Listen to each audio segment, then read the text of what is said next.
discussing Boxcutter and the differences between what Boxcutter and Hardops is, in addition to just a brief introduction to Boxcutter as a tool. So, to understand Boxcutter and its origins, one must first understand Hardops and its origins. Now, Hardops has always been, in my mind, a toolkit, a master of many, or a jack of many, master of none type of tool set that focuses on sharpening and beveling and applying specific modifiers, as well as creating a specific workflow for hard surface creation. So to show you this, we'll start off sharpening this. This is Hardops, by the way, and I'm just going to insert a cube.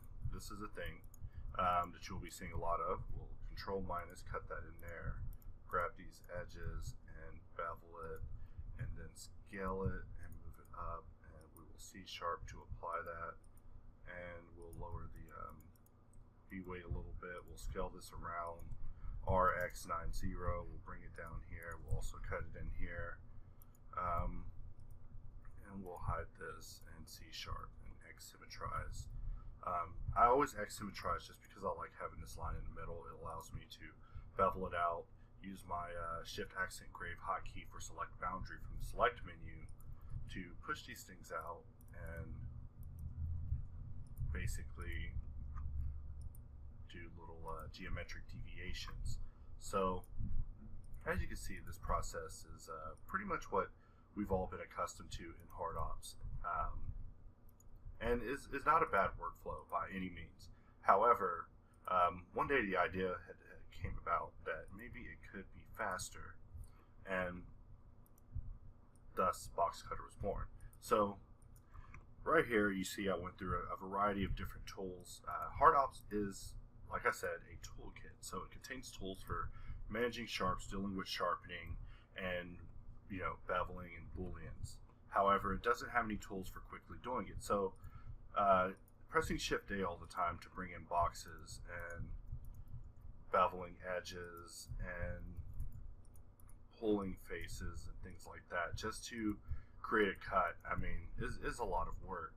So whenever this idea was shown to me, I was quite amazed and blown away, and the first reaction was, oh my god, we got to add it to Hardops. But on a technical standpoint, having a modal that was running constantly, in addition to all the modals that we have for things like the hops display and drawing and stuff like that, it just wouldn't have worked, and it would have just been another tool that would have just been forgotten. So as a result, we now have a focus on Hardops as an entire tool set that we focus on things individually, and then Boxcutter is a entirely different workflow that we focus on also completely separately.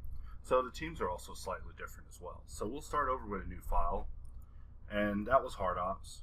So we'll start off turning on hotkeys. We'll give it a nice little bevel to start, and I'll press Alt W to start Boxcutter, and we'll just put the 3D cursor there, and we'll just go into box mode, draw a box, press Tab, press C, and of course use Hardops in conjunction with it, because like I said, we still need a toolkit as a backup for this sort of thing. So by no means are they intended to be used without each other. However, you can definitely use them without each other and it'll work fine. It's just not its intended usage, of course, which is why I emphasize heavily on discounting operatives of Hardops to get a discount for Boxcutter, which has worked great for the migration. And so far, everyone's really enjoying the tool and its evolution. We still have a lot planned for it as well. So here you can see I'm just drawing shapes. I'll press Tab to put it in this edit mode of sorts where I can edit it. I'll press C, which will turn the cursor, which will activate it to the cursor depth and turn the border screen. And now when I cut, it actually connects to the other side. So there's a series of other shapes in here as well, and we do plan on expanding on this farther in the future. But the speed that is offered here compared to what you get with Hardops when you're using a Boolean focused cutting workflow is just phenomenal. In fact, I think whenever we put out the Redbox demo at the very beginning, it kind of created a clone situation where everybody was suddenly making tools along the same vein. So I mean, that kind of actually inspires us, or at least me, to seek out the best people capable of making this tool, something that we never could have imagined. So the first thing that we aimed at doing, we do quite well, which is drawing and cutting boxes, possibly to depth. So now the next thing is, of course, material cutting, which is also shared between both this and hard ops. So the integration between the two has also allowed for some interesting possibilities that may not have even been explored if we would have just kept all this as the same thing. I mean, we even have plans for an asset system in the future, but there's already an asset manager plugin that handles the same thing. So it is something that we have to tread lightly for. So this shape, in addition to just cutting boxes, I can hold Control Shift, and this will do like a slice, which will slice this off. However, in this case, this edge is too close to the area of rounding, so we'll need to clean that up. But this is one of my favorite creation tools added to Blender so far. And the idea was to try to make this accessible to people that are from ZBrush to possibly come into Blender and use this as a jumping off point to get creative in this application that has so many buttons and can get so technical it overwhelms people. So it's all about the approach in which you bring people into the program as well that we're intending to assist with this tool. So for the most part, all I'm doing is using Control, Alt, and Shift, and occasionally Alt X and a couple of hard ops functions in my creation that you see going on here. The idea is that you should be able to do this with a tablet or one-handed. In fact, I mean, maybe at some point Boxcutter can become a mobile thing or a VR application, which is two ideas that we're exploring with it. But I hope that you see, just even in this showcase right now, that it is significantly less work to no longer have to press Shift A. At the time that I was seeing this tool for the first time, I was not even aware that Shift A was such a problem of creating objects that we had to reduce it so much. And so there is an advanced Boxcutter video that will go into the more advanced details of this. However, I did want to just showcase just some of the differences between this and hard ops and how this is a more focused solution for the Boolean workflow when it comes in terms of cutting, compared to hard ops being a toolkit that also happens to help with Boolean operations as well. And also, of course, emphasize that if you have hard ops, there is, of course, a discount for Boxcutter if you decide that you do want to pick it up. And that's it, So we'll go ahead and end this video here.